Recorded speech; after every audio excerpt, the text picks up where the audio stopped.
2018 সালে জাতীয় সংসদ নির্বাচনে বিএনপির এমপি প্রার্থীর গাড়িতে হামলার ঘটনায় নীলফামারীর ডোমারের সদর ইউপি চেয়ারম্যান ও উপজেলা আওয়ামী লীগের নেতা মাসুম আহমেদকে গ্রেপ্তার করেছে পুলিশ। সোমবার সকালে তাকে ডোমার মাদ্রাসা মোড় থেকে গ্রেপ্তার করা হয়েছে। ডোমার থানার ওসি জানান, জাতীয় সংসদ নির্বাচনে বিএনপির এমপি প্রার্থীর গাড়ি ভাঙচুর মামলায় তাকে গ্রেপ্তার করে আদালতে পাঠানো হয়েছে। জাতীয় সংসদ নির্বাচনের বিএনপির প্রার্থীর গাড়ি বহরে হামলা মামলায় 20 নম্বর মামলা, সেটার 11 নম্বর এজাহার নামীয় আসামি।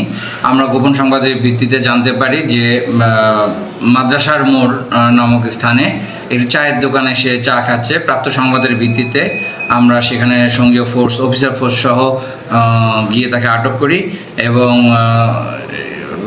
জাতীয় নির্বাচনের যে গাড়ি বহরে হামলা মামলায় তাকে গ্রেপ্তার দেখানো হয়েছে এবং তাকে বিজ্ঞ আদালতে প্রেরণ করা হয়েছে। গ্রেপ্তারকৃত মাসুম আহমেদ ডোমার উপজেলা ছাত্রলীগের সাবেক সাধারণ সম্পাদক এবং উপজেলা আওয়ামী লীগের প্রচার ও প্রকাশনা সম্পাদক পদে রয়েছেন। রাশেদুল ইসলাম, আপেল, সারাবাংলা.net, নীলফামারী।